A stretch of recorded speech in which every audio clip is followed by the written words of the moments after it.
It consists of just 15 pages, but the implications are astounding.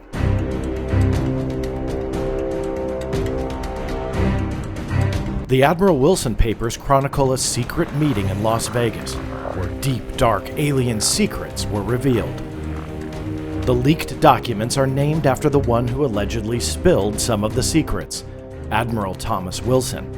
He was a highly decorated Navy officer who also served as the director of the Defense Intelligence Agency for 3 years ending in 2002. As with any leaked record within the UFO community, it comes with controversy. Although some herald the leak as the greatest secret to be revealed in the last century, others consider it a well-thought-out hoax, which involves names of controversial UFO figures. Who is right? What does Admiral Wilson have to say for himself? Stay tuned. You're about to journey inside the Black Vault.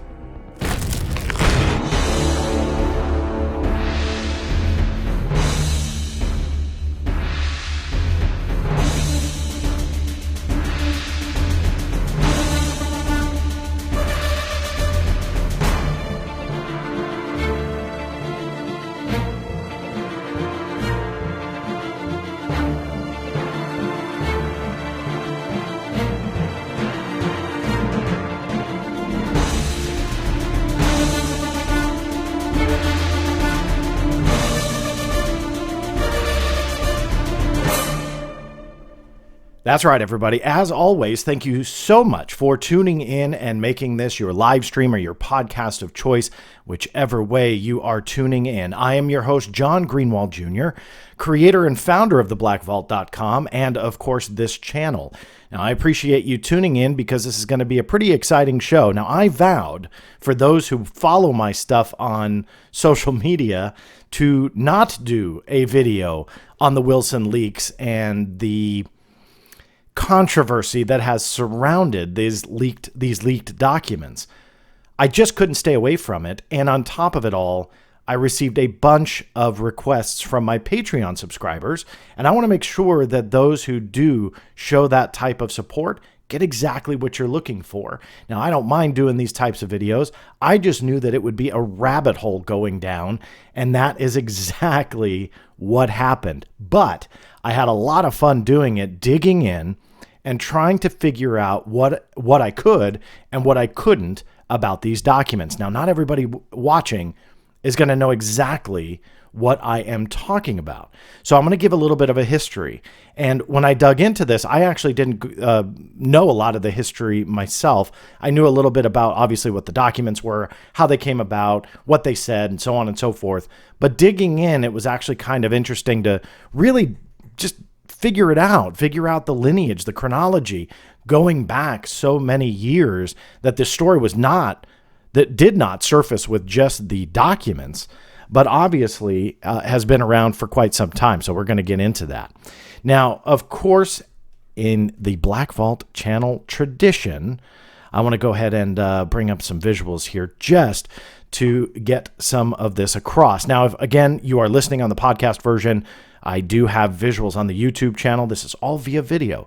So I know the majority of you listen, but if you don't know about that channel, go to www.theblackvault.com/live. It will bounce you directly to that channel. Subscribe, find this video, then you can see all these visuals, but I will read everything to you. That way you don't miss out on a thing. If you are on the YouTube channel, you know the drill. Do me a huge favor and hit that thumbs up button. It's a huge help to me.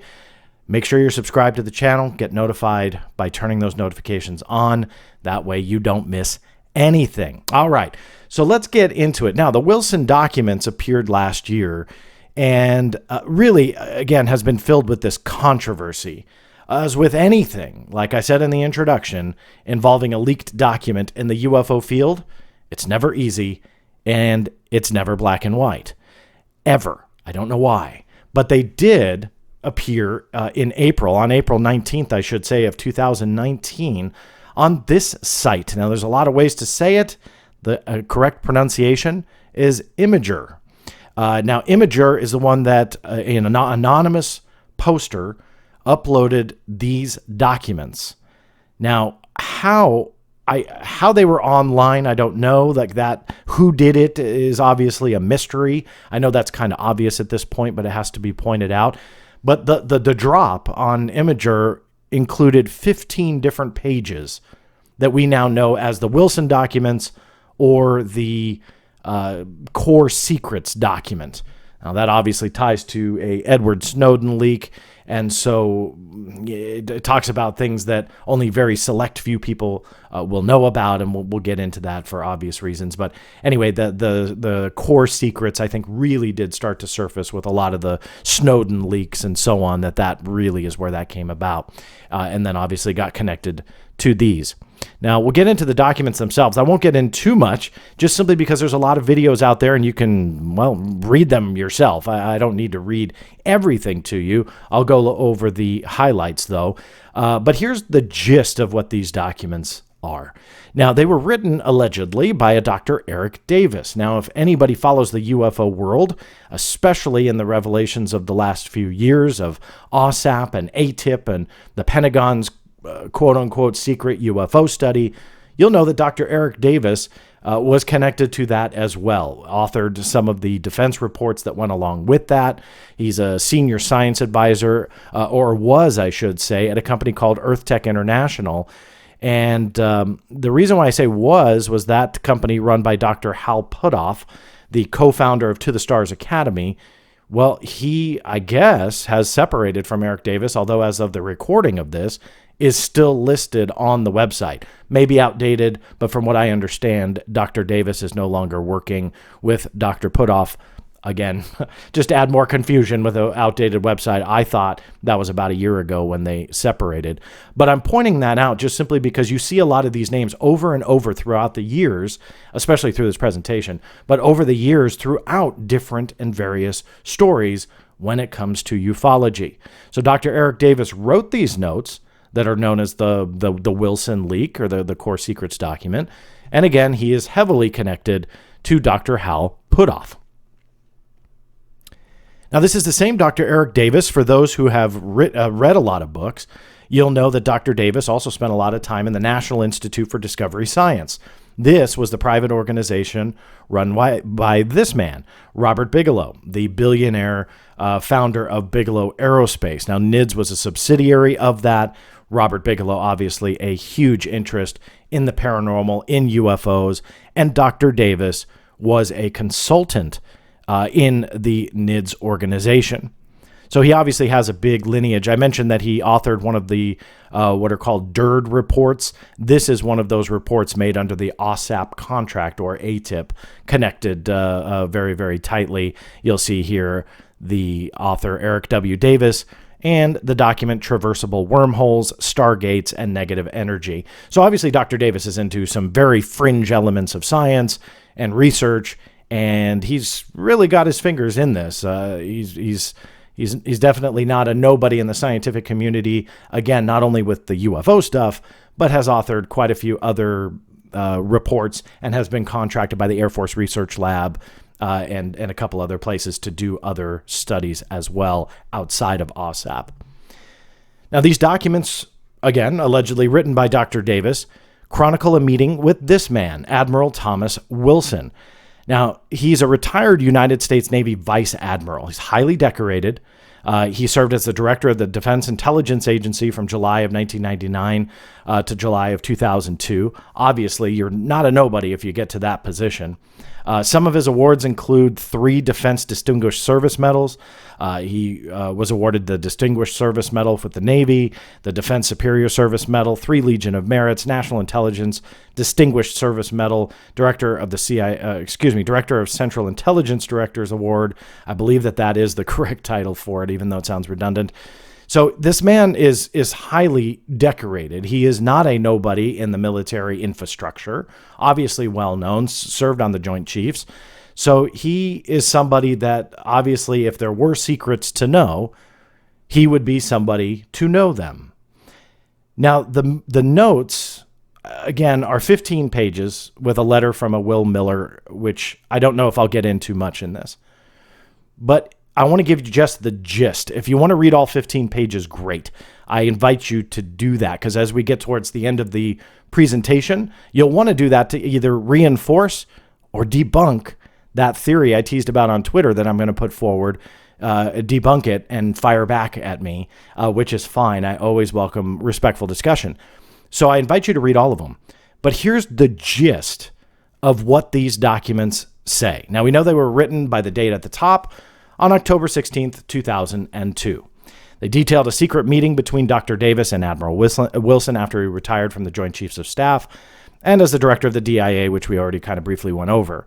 Admiral Wilson told Dr. Davis he tried to seek out classified UFO information back in 1997. Now, Admiral Wilson found a secret program outside of the Special Access Program structure, and it was a reverse engineering, and the program was reverse engineering alien spacecraft. Now, that's a pretty amazing claim to make if you are Admiral Thomas Wilson, and you're doing this in Las Vegas in a car to Dr. Eric Davis. I mean, that's a pretty mind-blowing thing, the thing to say, right? And so Dr. Davis wrote all of this down in the notes, and that's what this is from. These are the actual notes of where that came from. TW, obviously, Thomas Wilson. I'm going to read to you the notes. This is the very few things I will read to you from the notes in allegedly Dr. Davis's words. Quote, and I'm sorry, he's quoting Thomas Wilson, so I'm quoting the notes as he is jotting down notes of Thomas Wilson. They were a reverse engineering program, something recovered years ago in the past. Technological hardware was recovered. So I thought they meant recovered Soviet/Chinese, etc. hardware and reverse engineer it, like a missile or intelligence platform or aircraft. Actually came to meeting expecting to find a sensitive foreign collection and reverse engineering operation. Thought UFOs used as a cover. So I thought that, and they said that they weren't that either. Now, I struggle reading this because it's not entirely in great plain English. They are notes, so forgive me. A couple other notes and quotes from the document. They had program manager. This was the program manager talking according to the notes. They had a craft, an intact craft they believed could fly. Space, air, water, dimensions. Was it from overseas or not? Said no, could not be, not possible, with a couple exclamation points. Why, I asked. Where did it come from? Program manager said they didn't know where it was from. They had some ideas on this. It was technology that was not of this earth, not made by hand, not by human hands. They said that they were trying to understand and exploit technology. Their program was going on for years and years with very slow progress. Agonizingly slow with little or no success. Painful lack of collaboration to get help from outside community of experts and facilities to assist effort. Must remain isolated and use own facilities and cleared personnel. Tough environment to work. About 400 to 800, that's the bigot list count, workers varying in number with funding or personnel changes. Now it goes on from there. I'm not going to read you probably anything else from the notes themselves because, well, it's really boring for me to read to you. I know that. But I wanted to bring up a couple of those because I wanted to give you a taste on what the notes said and why they were saying about alien spacecraft and recovered wreckage and so on and so forth, as that will come up in a little bit in this presentation, but that was from the notes. I was surprised to read 400 to 800 people that were working on this program and how nobody has come out even rumored about this other than, again, these notes and so on is beyond me. But that being said, obviously that gives a nutshell on the documents. Here's a few more notes, here's a few more bullet points of what the notes said. Admiral Wilson went to the unknown company to request access and was denied. Now, everything I went over when I was talking about the program manager and so on, I should have first said that Admiral Wilson in 97, when he tried to find out some of this, he allegedly went to the private contractor, because it wasn't a government agency, but the private contractor to gain access to this special access program, and was ultimately shot down and denied. Admiral Wilson brought the issue to the Special Access Program Oversight Committee, or SAPOC. He was denied access and warned to stop asking, or his promotion to DIA director would be halted. That, according to some news articles that were published about this, and I will get into Billy Cox in a moment, who's the journalist who covered that as well. Admiral Wilson confirmed that Dr. Stephen Greer, Dr. Edgar Mitchell, and Naval Commander Will Miller all gave a talk in the Pentagon in April 1997 on this very topic. Now, that, again, is the end of the nutshell of these documents. Obviously, explosive allegations, and obviously something that would be of great interest to the entire planet if it were true. Now, these notes that were written and somehow found themselves online chronicled all of this in detail. Now, you probably recognize one of those names that I just mentioned, Dr. Stephen Greer. Yes, it is that Dr. Stephen Greer. And digging into the notes and the story about Admiral Wilson, what some people don't realize is that Dr. Stephen Greer has been talking about that specific name, Thomas Wilson, since at least September of 2001. On September 12th, yes, the day after the World Trade Center and the Pentagon was hit, Dr. Stephen Greer gave a speech in Portland, Oregon. Now, this is a quote from Dr. Greer and his transcript of his lecture. He says, "To say that some of these witnesses are terrified is an understatement. You know, I feel like I've been the cosmic handholder for 10 years. I had to go to the Pentagon. This Admiral, Tom Wilson, who was the J2 position, the head of intelligence, joint staff, and I met along with one of the Apollo astronauts and a couple of these military witnesses." Now, he goes into a much longer diatribe about referencing Admiral Wilson seeking access. I'm not going to read the whole thing, but fast forwarding in the lecture. Essentially, the head of intelligence joint chiefs of staff said, "I am horrified that this is true. I have been in plenty of black projects, but when we tried to get into this one, he was told, and I quote, 'Sir, you do not have a need to know.' The head of intelligence joint staffs, you don't have a need to know. Neither did the CIA director, and neither did the president." That was all from Dr. Stephen Greer in 2001. So the story of Thomas Wilson attempting to gain access is rooted with Dr. Greer. I didn't find any earlier references. However, I believe that Dr. Greer is the root. Somebody may correct me on that, and I will stand corrected, but that was the earliest reference that I found giving this timeline. Now, that Apollo astronaut that was referenced was Edgar Mitchell. Now, Edgar Mitchell, who I had the pleasure and honor of meeting quite a few times. In fact, I was going to put in my photo with him when I was much younger and much skinnier into this presentation, but we crossed paths many, many times at various conferences and lectures and so on. An amazing man. I wouldn't say I believed everything that he had believed. He was on a different plane, so to speak, on what he was into, but it was just with my love for the space program an honor to meet him no matter what. But that's the Apollo astronaut that Dr. Greer was talking about. That was September of 2001. Fast forward to July of 2008, July 4th to be exact, Edgar Mitchell appeared on the Larry King Show. And he was doing a Roswell special wherein in the middle of this interview, Thomas Wilson, the Admiral, comes up again. Just referenced as the Admiral, but in this particular segment, Edgar Mitchell was actually going in a back and forth with Bill Nye. Let me go ahead and play this for you if I can. Well, I eventually went to the Pentagon and asked for a meeting with the Intelligence Committee of the Joint Chiefs of Staff, which I got with another naval officer who had had many similar experiences. And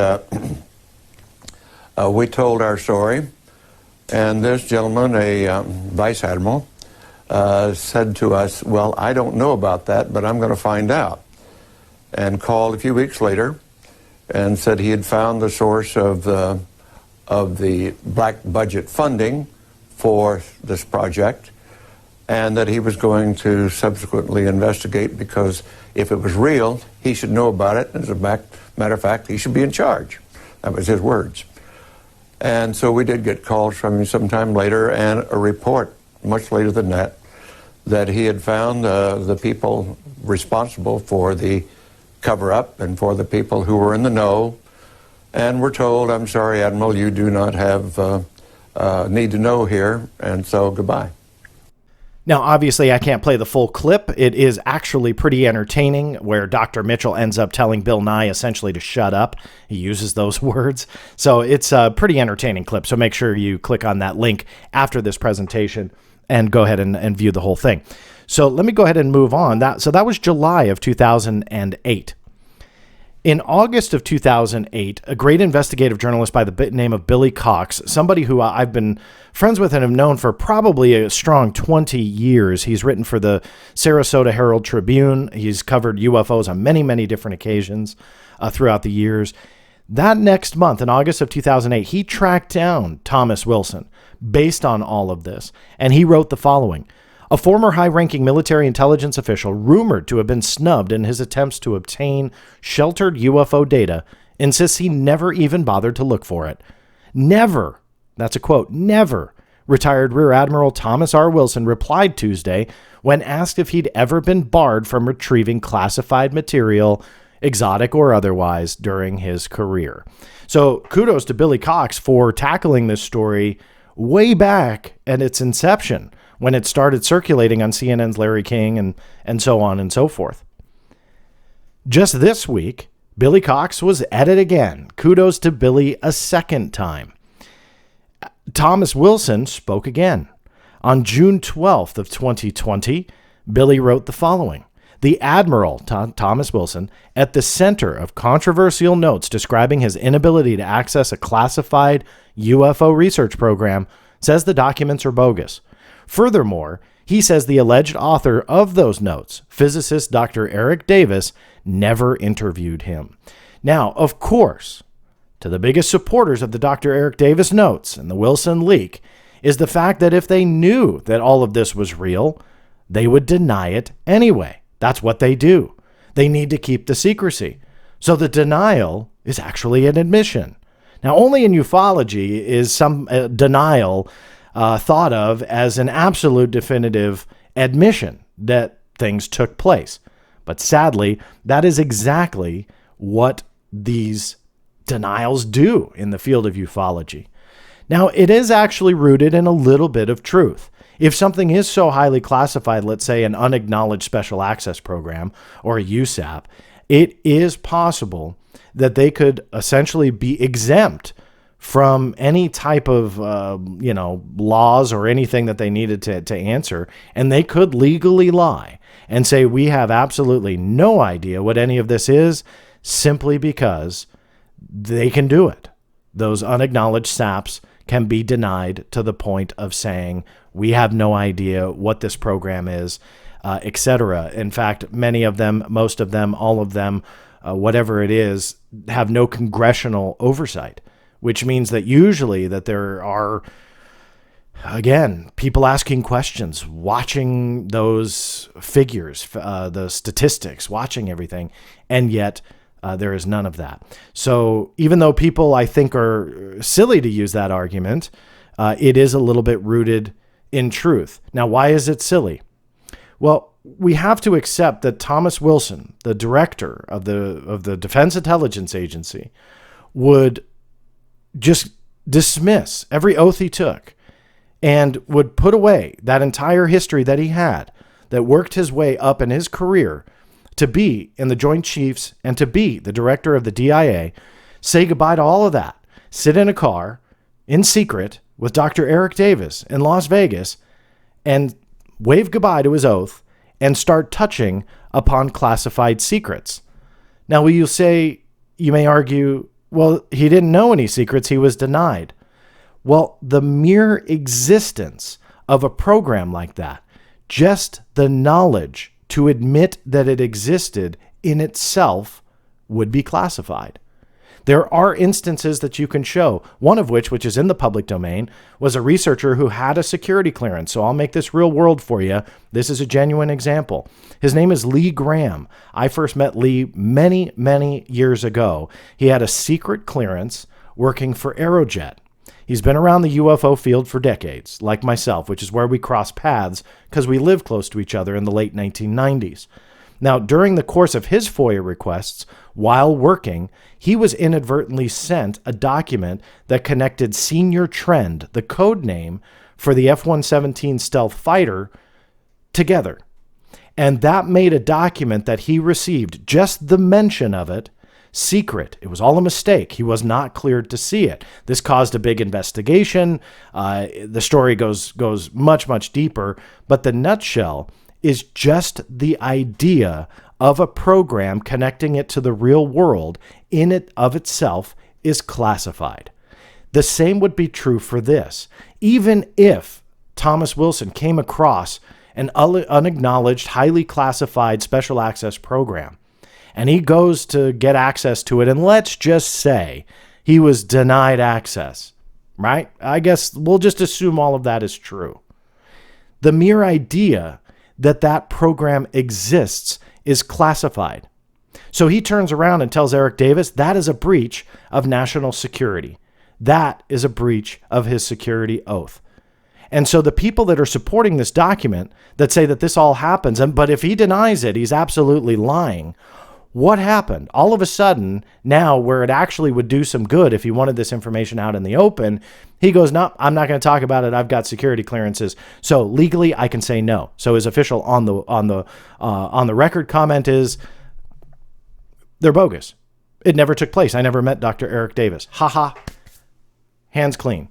Well, that doesn't really make any sense. Why would he start talking about it in the first place? You can also compare that situation to the real world. When somebody wants to leak highly classified information, especially special access programs or unacknowledged SAPs, think of Edward Snowden.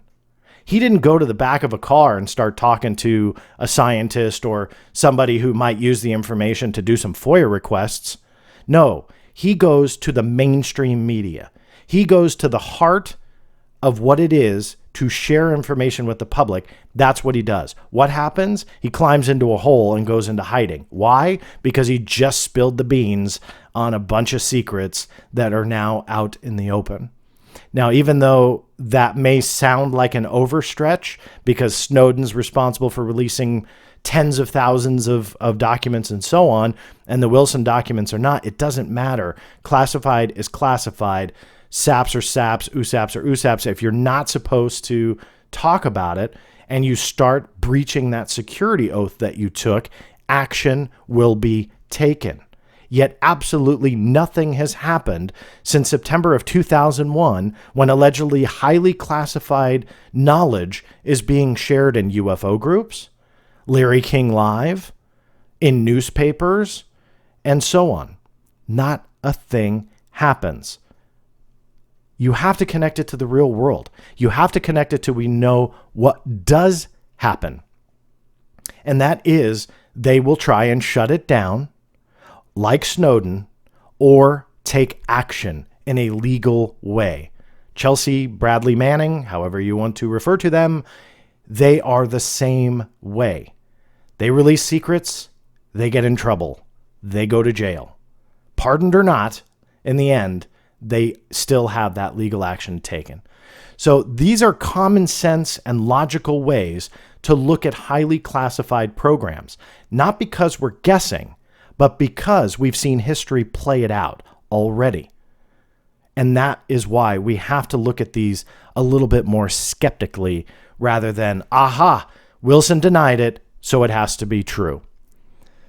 Now, Dr. Eric Davis, as I talked about, has authored multiple studies, not only through OSAP that we know, but others. These are non-OSAP studies. These are obtained through the Freedom of Information Act.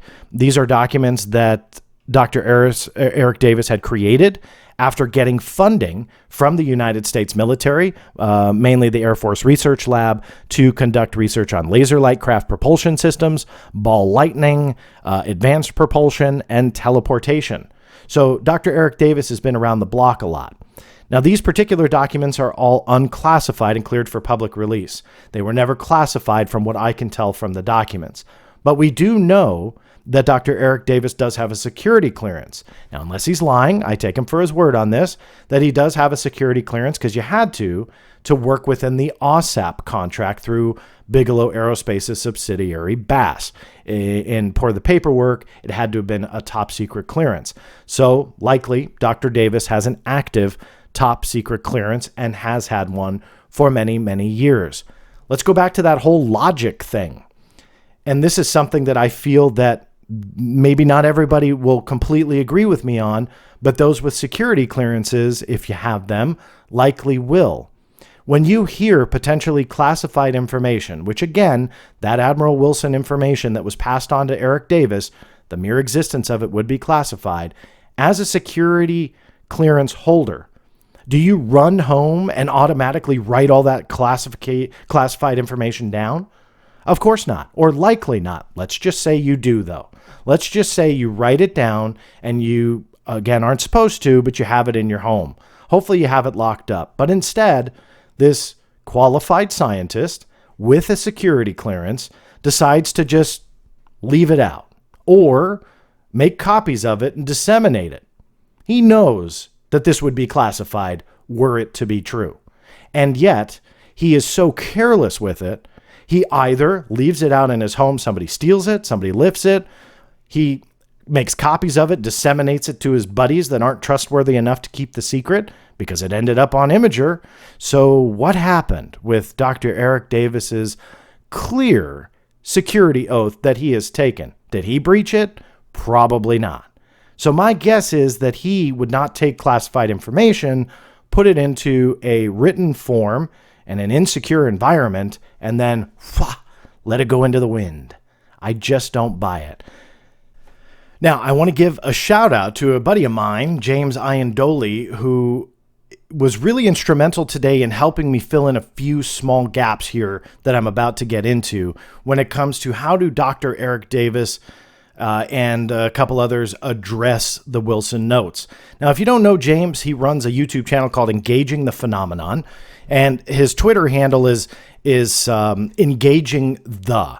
So definitely look up James. What he does is he reaches out to players like Dr. Eric Davis and Dr. Hal Puthoff, which you'll see in a second, and asks them the question. So he kind of beat me to the punch in the sense that he did this a long time ago, and I've tried to stay away from the Wilson document. So in lieu of repeating that, I definitely want to give a shout out and a special thanks to James for talking to me today and kind of pointing me the right direction.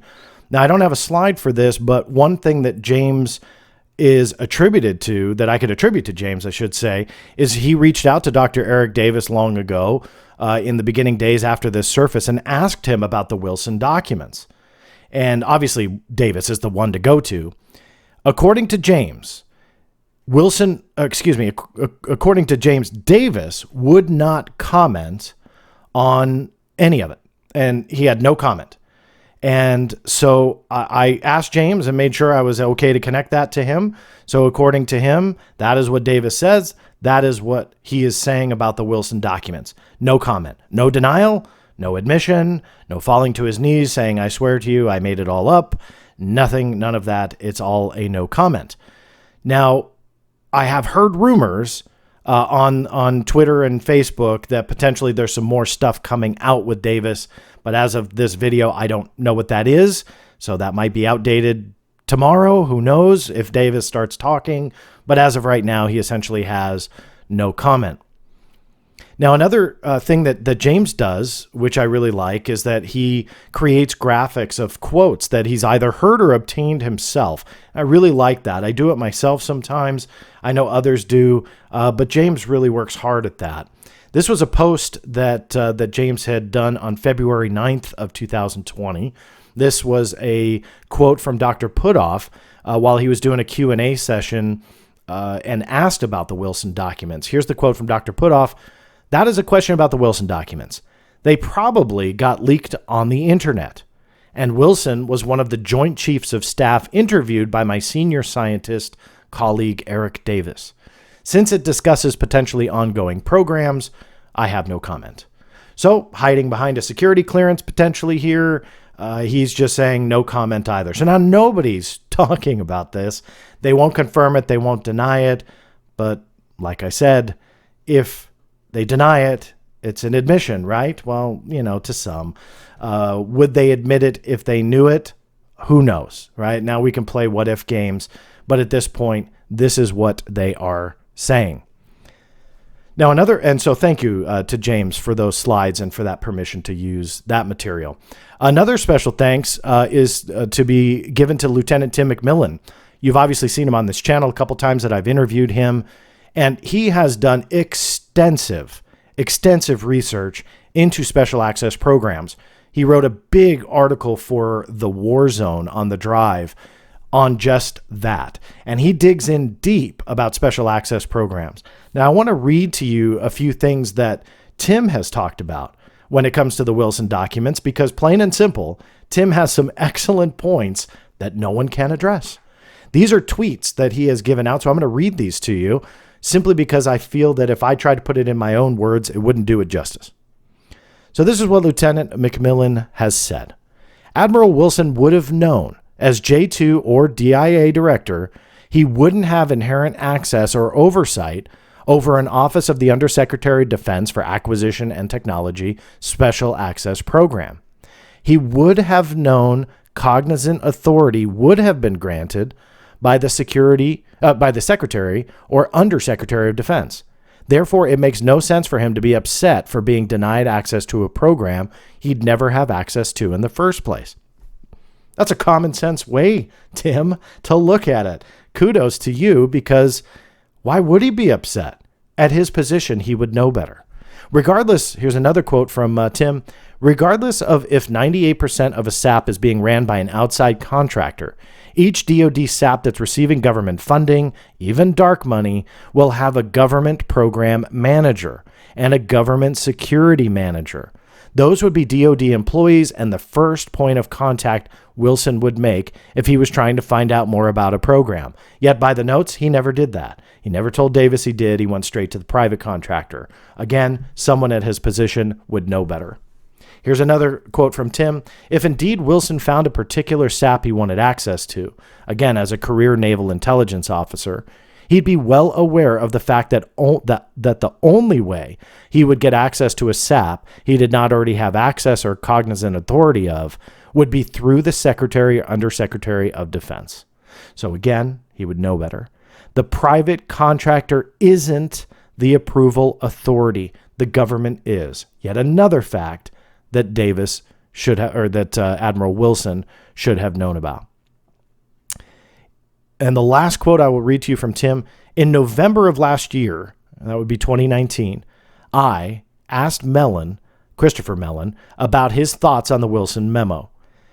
He told me he wasn't familiar with Wilson's supposed search in 97, and after looking himself, he failed to find any programs such as the one claimed in the Wilson memo. How can an assistant and undersecretary of defense with inherent cognizant authority be not only unaware of the supposed program, but also Wilson's appeal to the SAPCO and SAPBOC, meaning Mellon should know. Wilson should know better. And yet all of these guys are denying it. Now, again, you can fall back on they're all lying. So these are all denials of admission, or however you want to word it. Or this is the common sense way to look at it. Now, I knew that this would not be fun for me to dive into. There's a lot of names. You'll see I even got tongue-tied reading some of this stuff to you because there's a lot of confusing aspects. People have done YouTube videos, articles, blogs, where they read every single character of those notes. They read and dissect, look at the players, look at the names, look at the dates, look at the this and the that, and put in what ifs. But you need a ton of what ifs. And the people, the strongest supporters that these documents are real and depict actual events, because we should differentiate between the two. The documents themselves could be real, but do they actually depict real events? Was there really a meeting? Did Wilson really say that there is a alien crash retrieval program, alien bodies and so on? There's a difference there. I don't really have a lot of doubts that the documents themselves are fake. They probably are real. They probably are from the time frame that they're said to be in. But whether or not they depict real events, that's something that I'm not leaning towards. Now, I'm about to give you a theory that makes total sense to me. But I want to end this part of the presentation saying this. I could have gone on for much longer than I already have. And I'm sure there'll be a comment or two that I went on too long. But I wanted to give you guys the history, the chronology, and a brief overview of the key players. I could keep going for hours. And I realized that this little guy looking down at me or up at me or me looking down or up at him is a rabbit hole. And that little rabbit is waiting for me to jump in and never get out. And that is what happens with every leaked UFO document ever, from MJ-12 to Project Aquarius to this to so many others. It just is a rabbit hole you can't get out of. So I stopped. Because after researching it myself for hours and hours, putting this together, I got something in my head that right now I can't get it out. And it makes perfect sense in the time frame that all of this went down. Now I want to show you something. These are my pictures. If you're not on YouTube and you're listening, I'm showing a script from Groundhog Day. This is one of my favorite movies. I could watch it over and over again. This is an original script. I have a collection of all sorts of crazy stuff. This is one of them. It was a gift to me from my sister.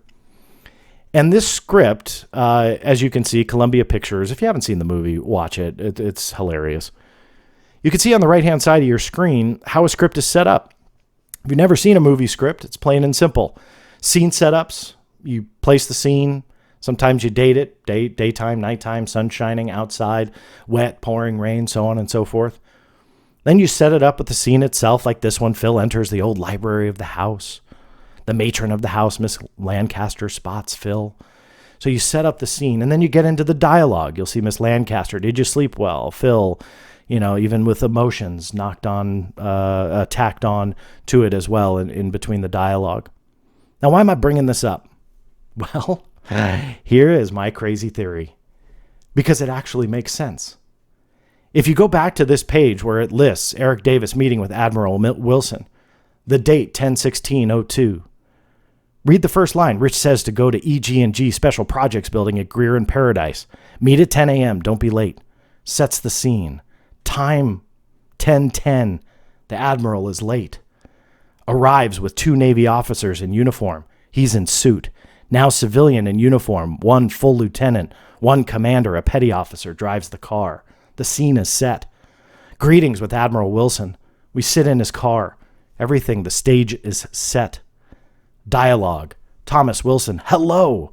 The minute I saw your resume, U.S. Uniform Division's ID copy, Air Force orders, and physics paper Rich gave, I knew who you were. Eric Davis. Thomas Wilson going back and forth in these notes. Dialogue. Look at this. Who in their notes puts an interruption? Eric Davis. What was this? Thomas Wilson. Let me finish. Who puts that in a note? Now, that could be just a quirky thing that Dr. Eric does, and if so, I've never seen it before. Or is it dialogue? Is this a scene? Is this a fictionalized account of a scene in a car behind a Las Vegas building between a scientist and a retired military officer giving secrets in a movie? Are we just waiting to fill in the director and writer and producer line of what this is? Is this a segment of a movie script? Because you can't get away from it's nearly identical, albeit very amateur. Meaning it's not an exact script, but it is set up like somebody who wants to write a script. Or quite possibly a consultant. Somebody who's in the know, who knows the key players. Base it on real people. Base it on somewhat real events, or at least rumored events, and create a fictionalized story. Somebody who would be in the know, like a Dr. Eric Davis. Somebody who probably did meet through the years Will Miller and Dr. Stephen Greer and maybe even Thomas Wilson, who knows? But that he knew how to craft a story, or at least somebody working in that same arena. Now, if you don't believe me that television looks for this, it's on right now. If you look at the History Channel and Project Blue Book, it's based on all real stories, but completely fictionalized. Dr. J. Allen Hynek, a real scientist. However, this storyline that unfolds is completely fabricated. That's television. Now, you might say, well, come on, you can't really compare a 2020 or 2019 show. Fine, I'll take you back. One of the best ones in this genre was The X-Files. I'll go on the record and say it was the best one. It was excellent. And yet entwined in The X-Files, Chris Carter put MUFON, real UFO events, real terminology and phrasing, all real elements, and sometimes I think even real people, though likely name changed, yet it was all fiction. I want to take you back to that page, this page here, the front page, the date, October 16th, 2002. And I started kind of really getting stuck on this entertainment thing. And I'll go back to the X-Files. You know what happened in 2002, earlier that same year that this letter took place? The X-Files came to a very successful end. From 1993 to 2002, that first run of series, I believe it was 9 seasons, came to an end. Episode 19 aired in May of 2002. This document was written just a few months after. Now, why is this important? I call it the next Dog the Bounty Hunter. Now, here's why. This is a personal note. Now, Dog the Bounty Hunter has absolutely nothing to do with this, but I'm putting it in to tell you a very quick story about my career in television as a producer, a writer, and a director. Now, when Dog the Bounty Hunter was on the air, I was working for A&E Networks, which owns the History Channel.